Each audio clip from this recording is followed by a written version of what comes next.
The kids in Cold Creek. Playing in the hills around Cold Creek was a birthright. As soon as we were old enough to walk, off would go in the woods like a pack of dogs. As a direct great-granddaughter, I'd had a free run of the place since birth. The area was a silver mine in the 20s, and great-grandpa had been smart about investing his money. By the time the silver was gone, he had a nice little empire to leave to his daughters. Each of them married, built houses, and settled in Cold Creek. When their children got married and wanted families, they were given land to do the same. And when their grandchildren got married, you get the idea. This gave me 3 sets of grandparents, enough honorary actual aunts and uncles to fill a platoon, and more cousins than I knew what to do with. The land was all family, safe. Nearly. It happened one day in late September, the afternoon ambrosial, but the heat refusing to stick. When the sun fell, the cold came up from the ground. I was 6, my brother Eddie 9, our cousin Natasha 10, and little Gabe had just started preschool. We went out after dinner to play ghosts in the graveyard, but with 4 people, it didn't really work.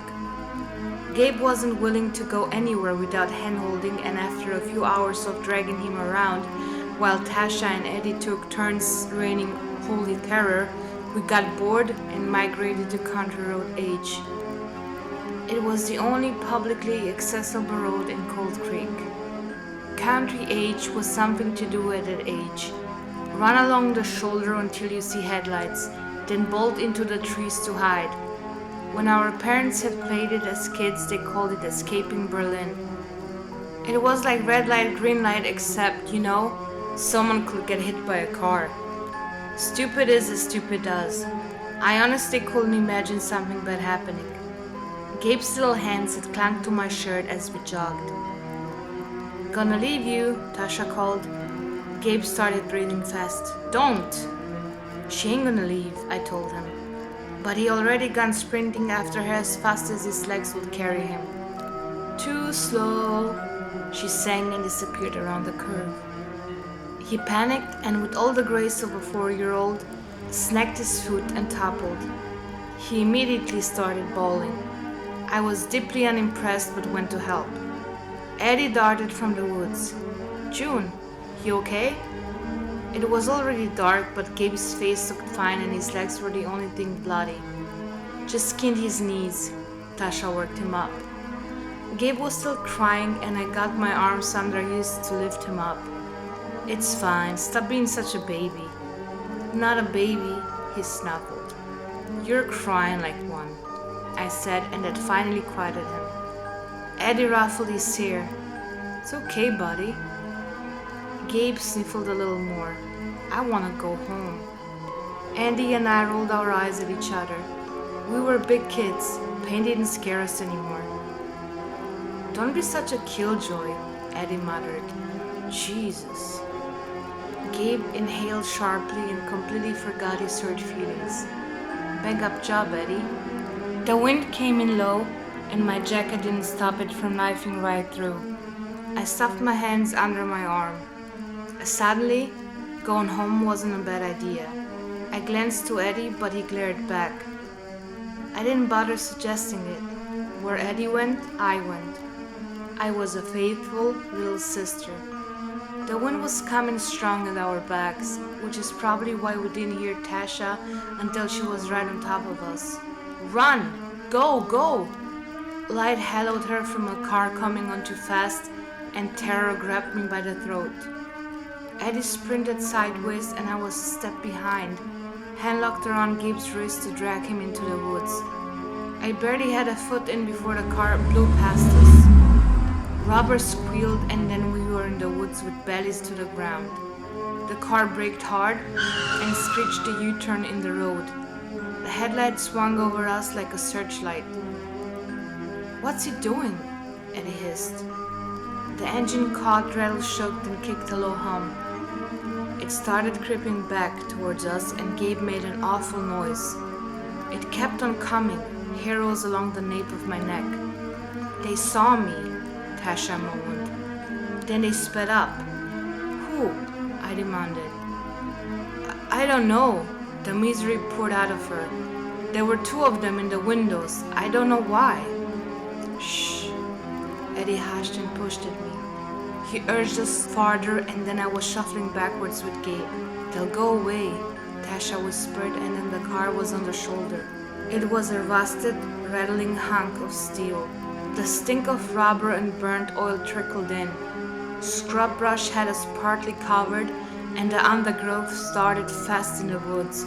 But right then, we were too near the tree line. It left us exposed. The car rolled to a stop, and the headlights were blinding. A door swung and slammed shut. We froze. I saw him then. Big, heavy shoulders. The man just stood there blacked out by the headlights and facing the streets.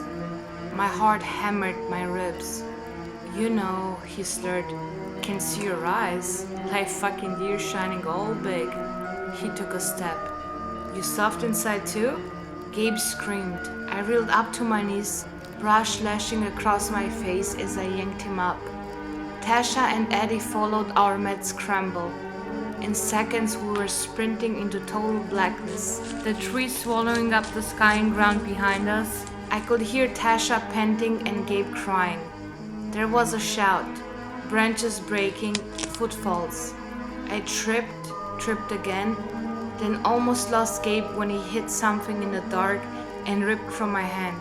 Get down, Eddie gasped, and we were scuttling into the brush.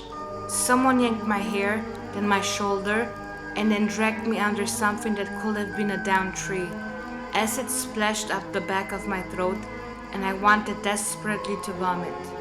Purge, get it out, quiet, my brother said. I curled over Gabe, and when he wouldn't shush, I gagged him with my sleeve. He bit into my arm, but adrenaline had me shaken so badly I didn't feel it. Tasha wrapped around my side, and then Eddie crawled over us. Sheer terror blotted out all higher brain function. 1 minute passed. 2. A third, and I thought that I'd just maybe. A dim light hit a tree 50 feet out. Someone in our pile made a gutted sound. The slurred voice came back. The fuck took you so long? Gotta come prepared, a new voice said. It was higher, wet in the back of his throat. See him? Can't have gone yet, said the big man. And then the light bounced away until the dark swallowed it. We were blind again. The wind kicked up, shaking the branches like old bones. Tasha pitched her voice under it. We gotta go, please. Eddie's breath washed against my neck. We can't see out here. We gotta get to a road. But, I whimpered. Eddie pressed, we gotta. I believed him. We army crawled from the light and angled for the nearest private road that came of County H. Gabe was dead weight. Come on, I choked down a sob. Gabe, please. He shuddered, and a low warbling sound spilled from him when I unstuck my sleeve. Gabe, I hissed, and he still didn't move. Tasha slithered back to us and shook him. If you don't move right now, they'll find us and hurt you. Get up. The thought hadn't occurred me. My hindbrain had ignited and not thought any farther beyond running. Now it was there, clamoring inside me. They'll hurt you, they'll hurt you, they'll hurt you. Gabe started crawling. Time hemorrhaged. I don't know how long it lasted. The creeping, the dirt, the briar snagging skin. Eventually, I started seeing branches. There was no moon and their starlight was dim, but it was enough to lead us onto a switchback lane. Which way? Tasha asked. Eddie swung left, then right, then left again. Her voice cracked. Which way? A low rumble came up the road, a rattle-shake shriek. Someone screamed and sent us bolting. Eddie hugged the tree line running to I didn't know where. I followed. There had to be houses soon. Houses started less than half a mile from County H, so there had to be. Headlights burned in. Left. screeched Tasha, and we swerved into the woods. I got 8 steps in when the grunt went out. I hit water, and it smashed through my nose in a float down my throat. We'd run smack dab into a creek. The water was deep and so damn cold it felt like being skinned. My feet weren't touching ground and I'd lost Gabe. The water was over my head. I breached the surface and wheezed. The water burned worse coming back out. Help! I could barely mouth the word. Help! Something sloshed and the trees were getting brighter. For a moment, I didn't remember why that was a bad thing. A hand grabbed the back of my jacket and dragged. June! Eddie sputtered and tried to say something but started hacking too. Despite that, he kept pulling us backwards until my feet hit silt. I saw 2 pale blobs, blinked the water out of my eyes, then realized it was Tasha grabbing Gabe to her far bank. She didn't get there. The first headlight gouged in and we dropped, sinking our heads behind the roots peeled off the bank. The car rolled by so close I could see the driver, his arm hanging loose and skinny out the window. They had a deer shiner on the side of the car lit like a flare. Just before it touched water, I shut my eyes and went back under. I lost sound. My fingertips started going numb. My lungs burnt and then heaved. I barely managed 20 seconds before I had to slam back up. When my throat cleared, the red haze of taillights was fading. I tried to climb the bank. Eddie grabbed me. Wait, my teeth clattered. Why? I know where we are. His breath spilled in a brittle white cloud. This road is a dead end. We gotta wait or they'll see us when they swing back. I'm cold. The muscles in my chest were constricting so tightly I thought my lungs would pop. I'm sorry. He pulled me down. But once they go back past, Uncle Dan's house is at the end of the road, okay? Everything in my joints was starting to lock. It felt like if I moved, my bones would grind up like chalk. I heard Tasha whisper, Gabe's lips are turning blue.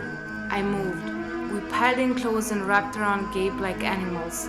His eyelids were fluttering, but his teeth weren't chattering. Something about it was very, very wrong. I heard the engine again. A moan worked between my teeth. One more time, Eddie promised. Someone was whistling and it wasn't us. The deer shiner was on the opposite side now, but I could see the big man and his arms slung out the window. Something sparkled in his fist. And I saw a knife, a gutting knife. Terror hit like lightning. It throbbed tighter and tighter until it was bolt tearing through me. Someone's hand hit the top of my head and pushed. I went under. This time we didn't even last 10 seconds before we breached. I saw the taillight casing as they crawled out of sight. Go back, my brother said. And I'm not sure where any of us found the strength to swim to the other bank, let alone climb it, but we did. Adrenaline's a hell of a thing. We left the woods to limp up the road. My ears kept straining for the car to come back and smash on our backs. Only thing rattling out there were the trees. My skin needled and slowly went numb. My hair was spilling water down my back like the drag of a knife. I'd never been this cold. I nearly screamed when the road started getting bright again, and it took me a panicked few seconds to realize the light was coming from my house. Tasha sobbed and so did Eddie. Gabe didn't make any noise at all. I found enough energy to run and start banging on the back door. It all got a little blurry after that. Mary, Dan's wife, came to the door. She took one look at us and screamed for him, then immediately rushed Gabe upstairs. Uncle Dan hauled us inside and started asking questions. And Tasha was saying car. It was a car. They saw me. I'm sorry. And Eddie was repeating, they chased us. They were gonna hurt us. They chased us. And I was repeating the word knife. Uncle Dan locked the doors and dropped the lights on the ground floor. He got on the phone and said something sharp I couldn't hear over the sloshing in my skull. Time blinked. I was in a bathroom. I was naked in a bathroom being towel dried to within an inch of my life. Big hands buttoned me into a flannel, then swaddled me in blankets like a baby. Aunt Gemma showed up, I don't know when, but she stuck a hot water bottle in my cocoon and then put me in a bed with Eddie. Tasha got tucked in my other side And then Aunt Marie was reading to us and promising that everything will be okay. Somewhere downstairs, I heard a lot of angry voices. I drifted off. When I woke again, the room was dark and I was sweating through the sheets. Everything felt slippery, feverish, and charmed to slurry. A rattle-shake shriek went the engine out the window. No. I jackknifed off the mattress and clawed to the glass. It was the car. I was going to scream, would have screamed if my mouth wasn't a skein of dry wool. The engine cut and headlights went dark. A broad man stepped out and my head swam and nearly overflowed. He kicked back on the hood, pulled off his gloves, then put a cigarette in his mouth and lit it. The glow washed across his face and it was Luke, my cousin Luke. Luke who didn't talk, slurred, or high wet in the back of his throat. I didn't understand, and that's what sent me downstairs. It seemed like anger at the time, but I'm pretty sure now that it was fever. I dragged the quilt to it and the bottom of the house was dark. The lock turned easily and then I was outside. Luke's head swung. Junebug? Darling, why are you out of bed? I hiccuped. Why is it here? Why? He looked to the car. Oh, Junebug, come here. He stuck the cigarette between his lips and spread his arms. There was no hesitation. I ran to him and he swept me up. He cradled me into his left arm and cupped my head. Another drag on the cigarette lit his face. He looked jagged. Sweat shined on his forehead and his hair was still a mess coming out of his buzz cut. With my face crooked in his shoulder, all I could smell was ash and metal. Why is it here? The cutlass? His eyes flicked off my face. He got a hand up, took out his cigarette, and held it behind my head. Listen, baby, what happened tonight was a mean prank. Some of the boys were messing with you. You weren't gonna get hurt. The people in the car had been family? Something in me crumpled. Why'd they do that? He took another sharp drag, turned a little to let the smoke spill from his mouth. People are bastards sometimes. Sorry. People are bad sometimes. They don't think and do something mean, alright? But you don't have to worry. It was scary. He dropped the cigarette and there was no light in his eyes. I know. Grandpa Jim is going to get here soon and he'll make them real sorry. I nodded seriously. Grandpa Jim makes everyone sorry. That he does. He tucked me closer. Just forget about this. Everything's gonna be right as rain come morning. Okay. My eyelids were heavier. At the moment I was warm and nowhere else was safe. And then he gazed down at me with painful intensity. I'm never going to let anyone hurt you, understand? My eyes slipped shut. A little while later another engine sounded. That's Grandpa Jim. Luke shook me awake. Go on, get back in. He'll be angry if he sees you. I lived in holy terror of Grandpa Jim and his severe looks for years. I didn't need telling. Luke put me down and I scurried back inside. I turned at the door just as the headlights of Grandpa Jim's truck swashed on the cutlass onto Luke. Onto his battered hands, knuckles bruised to black. I shut the door. Sometime in the night, I heard that rattle-shake shriek start again and fade off into the night. The cutlass was gone come daylight. No one ever talked about it again. The next morning we had a burning day all over at Cold Creek. A bit of a treat for all of the fuss. I got to throw branches and leaves and old boots into the fire while our parents doted on me and Eddie. I saw Gabe bundled by one of the fires behind Grandma Lillian's place. He looked too pale, but he chattered up a storm before his mom whisked him inside for hot cider. Life went on. We got older and did crazier things to one another. We drank and set things on fire and ran through the woods at night. Gabe seemingly forgot it happened. Every once in a while, Eddie or Tasha will bring it up just to point out, hey, remember the time we thought hiding in a creek in 50-degree conditions was a good idea? Nothing of it ever said right, and I started looking at my older cousins to try and find it in their eyes. Most of them were old enough to have kids the same age as us when it happened. I wondered if they regretted it now, looking in their children's faces. I wondered if they even remembered it. The whole thing colored how I saw my family for years. Then came another day in September. I was off work and in my grandma's kitchen, warm and stuffed with breakfast scraps. Grandpa Frank handed me the newspaper. "Sweetheart, you have the prettiest voice of all my girls. Why don't you read to us?" His eyes hadn't been up the task in a long while, so I read. It was the nearest town's local gazette. The governor doing this, the sheriff doing that, a local apple race, new zoning ordinances. Look at this bear someone shot, oh my. "What's the world coming to?" my grandma said. "You can't even build your own house without someone butting in."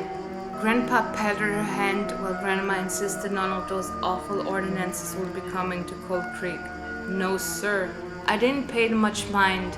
My eyes had been drawn across the page to a picture. Two men, ages 20 and 22, best friends according to the caption.